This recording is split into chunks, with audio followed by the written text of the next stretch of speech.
Episode 9। Kabir अपने पापा से बात कर रहा था।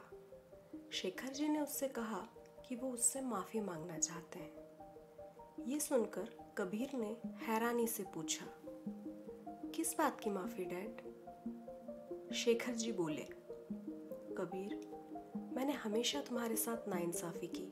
तुम्हें कभी वो लाइफ नहीं दे पाया जो तुम डिज़र्व करते थे। ये सब कहते हुए शेखर जी बहुत ही डिप्रेस्ड लग रहे थे। कबीर ने थोड़ा आगे की ओर झुकते हुए उनके हाथ पर अपना हाथ रखा और बोला, ये आप कैसी बातें कर रहे हैं डैड? आप दुनिया के सबसे अच्छे डैड हैं। मुझे आपसे कोई शिकायत नहीं है। शेखर जी ने उसकी ओर देखते हुए कहा, काश बेटा, काश कि मैं दुनिया का सबसे अच्छा डैड बन पाता।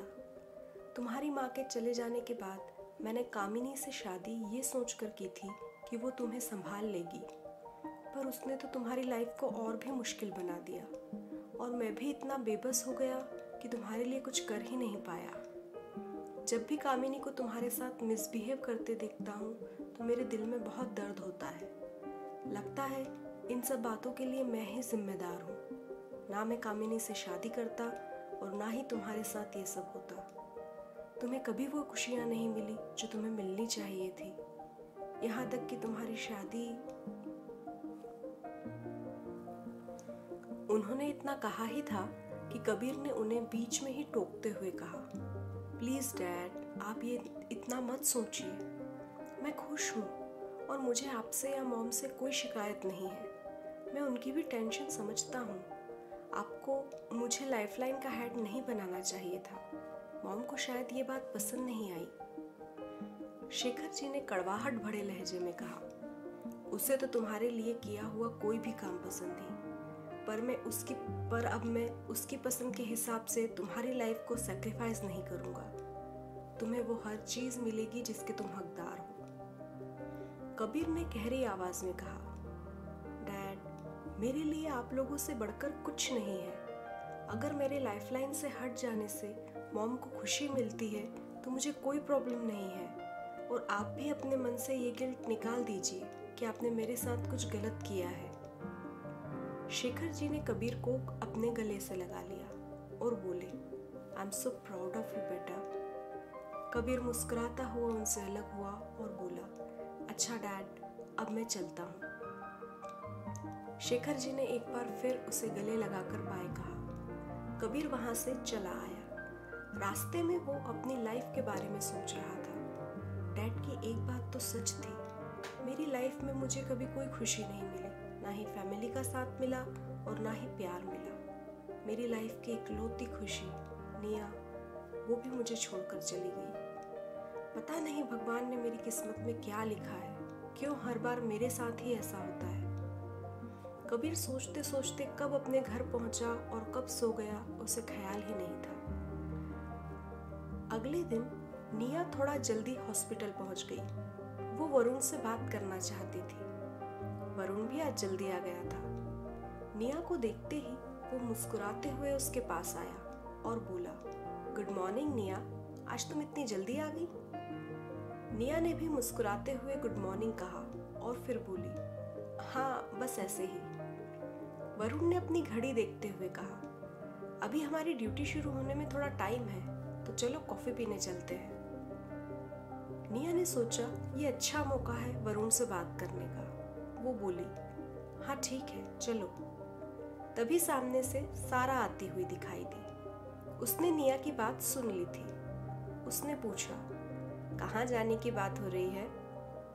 वरुण हंसते हुए बोला, हम कॉफी पीने जा रहे हैं। सारा खुश होते हुए बोली, अरे वाह, सुबह सुबह दोस्तों के साथ कॉफी पीने का मजा ही कुछ और है। चलो चलते हैं। वो तीनों कैंटीन की ओर जाने लगे।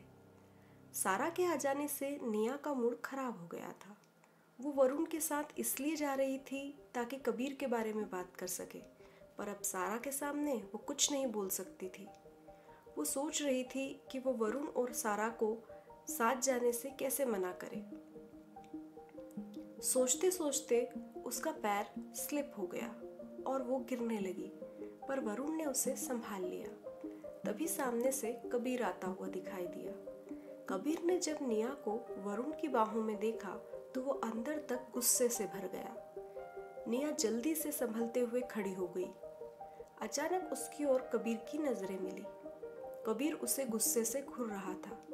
वो जैसे ही उनके करीब आया, वरुण ने कहा, अरे कबीर, आज तू भी जल्दी आ गया। अच्छा चल, हम सब कॉफी पीने जा रहे हैं, तू भी हमारे साथ चल। कबीर ने गुस्से में कहा, मेरे पास बहुत सारे काम हैं, मैं इस तरह टाइम वेस्ट नहीं कर सकता। इतना कहकर उसने गुस्से भरी नजर निया पर डाली और अपने कैबिन की ओर बढ़ गया। उसे लग रहा था कि निया उसे चिढ़ाने के लिए जानबूझकर वरुण के करीब जा रही है। वो इस बात से बहुत गुस्सा हो गया था। वो तीनों बातें करते हुए कैंटीन में आ गए। तीनों ने कॉफी ऑर्डर की और एक टेबल पर जाकर बैठ गए। सारा बैठते हुए बोली, जितना काम मैंने पिछले कुछ दिनों में किया है उतना अपनी पूरी इंटर्नशिप में कभी नहीं किया। ये सुनकर वरुण हंसने लगा। सारा ने गुस्से से उसकी ओर देखा और बोली, मैं मजाक नहीं कर रही हूँ। अगर मुझे एक दिन और डॉक्टर कबीर के साथ काम करना पड़ा ना तो आई स्वेयर मैं काम काज छोड़कर घर बैठ जाऊंगी। ये सुनकर वरुण बोला, ओह, तो तुम्हारी ड्यूटी कबीर के साथ थी। फिर तो मैं तुम्हारा दर्द समझ सकता हूँ, क्योंकि कबीर को काम के आगे कुछ और सूझता ही नहीं है। ये सुनते ही निया ने मन में कहा, तो वो आज भी नहीं बदला। तभी वेटर आकर उनकी कॉफी रखकर चला गया। तीनों कॉफी पीने लगे। वरुण और सारा हंसी मजाक कर रहे थे। निया भी उनकी बातें सुनकर बीच बीच में मुस्कुरा रही थी। कबीर का भी अपने कैबिन में मन नहीं लग रहा था। जब से उसने निया को वरुण की बाहों में देखा था, वो बहुत बेचैन हो रहा था। आखिर वो उठा और कैंटीन की ओर बढ़ गया। इधर कैंटीन में निया, सारा और वरुण कॉफी पी रहे थे। तभी सारा का फोन बजने लगा। वो अपना फोन लेकर बात करने के लिए कैंटीन के बाहर आ गई। निया कॉफी पीते हुए कबीर के गुस्से के बारे में ही सोच रही थी। तभी कॉफी का कप उसके हाथ से फिसल गया और कॉफी उसके कपड़ों पर गिर गई। निया परेशान सी खड़ी हो गई और अपनी ड्रेस पर गिरी कॉफी को साफ करने लगी। वरुण ने भी टिश्यू पेपर लिया और उसकी ड्रेस पर गिरी कॉफी को क्लीन करने में उसकी हेल्प करने लगा। तभी कबीर कैंटीन में आ गया। उसकी नजर वरुण और निया पर पड़ी।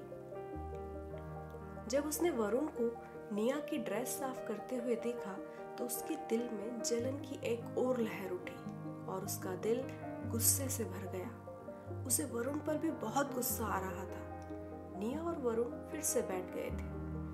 कबीर ने थोड़ी देर उन दोनों को देखा और वो फिर वहां से चला गया।